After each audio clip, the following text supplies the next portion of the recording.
السلام عليكم ورحمة الله وبركاته والاليال وسلامتين meel kasta aad dunida ka joogtaan kusoo dhawaada barnaamijkeena maskax godol mowduuciisa maantana waxaan ku soo qaadan doonaa dhibaatooyinka laga dhaxlo daawashada filimaanta jinsiga haddaba daawasho wacan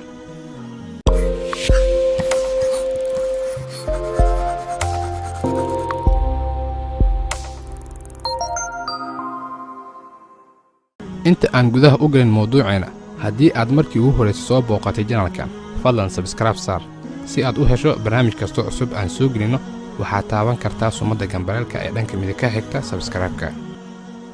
wax walba uu alla reebay faa'iido ayaa ugu jirto bilaadanka inay ka haraan ha ogaadaan ama yeesan ogaan daawashada filimaanta jinsiga waa dhibaato dunida ku baahday waxayna dhibaato weyn ku haysaa diintaada caafimaadkaada iyo noloshaada guud waxayna horseedaa duminta iyo burburka qoyska waxaan halkan idinku soo gudbin doonaa warbixino laga soo arooriyay cilmi baariso kala duwan oo sheegay in daawashada filimaanta jinsiga ay isbeddelo duwan ku sameeyaan maskaxda bilaadanka dhibaatooyin badanna u horseedaan waxaana ka mid ah kow in aadan xaaskaaga ku qancin maskaxda bilaadanka wuxuu alla ku abuuray xarumo u xilsaaran dareenka kacsiga iyo raaxaysiga waxaana loo yaqaanaa arousal centers hadduu qofka joogteeyo daawashada filimaanta iyo sawirrada qaawan waxay maskaxda la qabsanaysaa in daawashadaas oo keliya ay dareen ku helaan dad badan oo laga wareystay arrintan waxay sheegeen in xitaa markii ay haweenkooda la kulmaayaan inay suuraystaan sawirradii iyo filimaantii ay daawadeen si ay dareen u helaan laakiin si dabiici ah aysan howsha u gudan karin labo dareenkii dabiiciga ahaa oo dhumo bilaadanka wuxuu alla ku abuuray qaab si dabiici ah oo dareen ugu helo waxaana caafimaad ahaan loo yaqaanaa natural sex drive daawashada filimaanta jinsiga waxay lumiyaan dareemahaas wuxuu qofka noqonayaa inuu dareenkii si dabiici ah ku heli waayo ama waxyaabo aad loola yaabo inuu dareen ku helo waxyaabahaas uu ku caadaystay daawashada filimaantaas sida in la garaaco la ceejiyo la jirdilo la kufsado iyo waxyaabo qofka bilaadanka dabiiciga ah aan u cuntumin saddex fikrado qaldan oo aan jirin inuu qofka aamino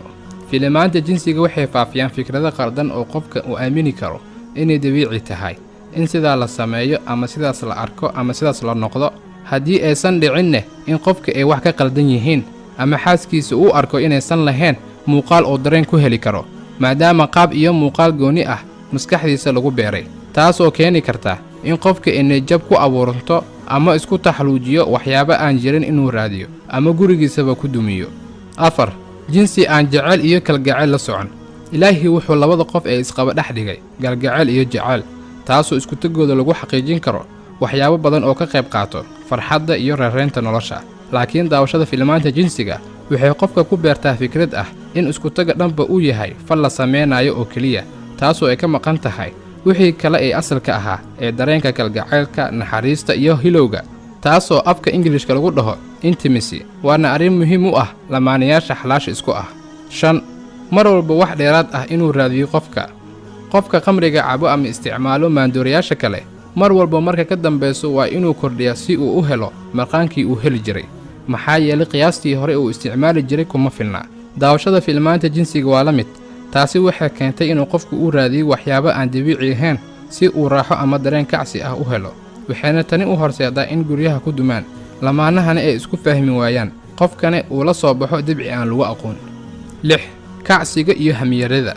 waa ciladda ugu weyn ee laga dhaxlo joogtaynta daawashada filimaanta jinsiga cudurkan howlgabka ama hamiyarada wuxuu ku yimaadaa iyadoo aan qulqulku dhiigga soo gaarin ama uusan joogtoobin kadibna aad isku aragto inaadan kacsan karin ama muddo yar keliya aad kacsato toddobo biibaxa degdegga ah waa dhibaato kale oo laga dhaxlo daawashada filimaanta jinsiga taasoo ka timaada in qofka uu ka lumo kontaroolka xakamaynta dareenkiisa caafimaad ahaan waxaa loo yaqaanaa premature ejaculation waa xaalad ragga uu ku biibaxo muddo 2 daqiiqo gudahood ah inkastoo ay jiraan waxyaabo kale oo keena sideed caadaysiga iyo ku qancidda siigaysiga waa dhibaato kale oo laga dhaxlo daawashada filimaanta jinsiga wuxuuna qofka gaarayaa heer uu gacantiisa uu kaga maarmo xaaskiisa taasoo dhibaato weyn ku ah wada noolaanshaha qoyska sagaal debci anaanimo la qabsashada filimaanta jinsiga waxay qofka ku abuurtaa inuu ka fakero keliya naftiisa iyo siduu u raaxaysan lahaa isagoo aan ka fikirin baahida iyo dareenka lamaanihiisa una arkin inay muhiim tahay 10 isbeddel ku yimaada qaabka uu lamaanaha ula dhaqmo tan waa fikrad qaldan oo qofka ku barto filimaanta jinsiga kuwaasoo haweenta badanaa u sawiro qaab sidii qalab la adeegsado oo kale oo aanan wax ixtiraam ama qadarin mudneen qofkaasoo ula dhaqmi kara lamaanihiisa ama ka codsado inay sidaa ula dhaqanto taasoo mararka qaar diinta iyo dhaqankaba ka baxsan. 11 hilmaan aadan hore u lahaan jirin. daawashada fiilamaanta jinsiga oo la joogteeyo waxay dhaawacaan xasuusta qofka wuxuuna qofka isku arki karaa hilmaan badan iyo diirad saaris la'aan taasoo loo saaray in unugyada maskaxda dareenka ay si xad dhaaf ah oo joogto ah u shaqeeyaan arrintaas oo keenayso in maskaxda ay ku jirto xaaladaas muddo badan qofkana ay u keeni karto stress hurdo qarow leh iyo hilmaan waana arrin ku badan dhallinyarada.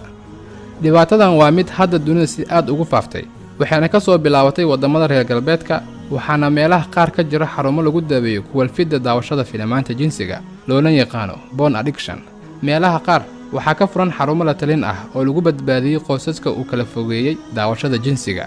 haddaba intaan oo dhibaato ah waxaa loogu badbaadi karaa in qofka alla ku xirnaado kana fogaado wixii laga reebay isagoo aan ka fikiraynin dhinaca caafimaadka oo keliya.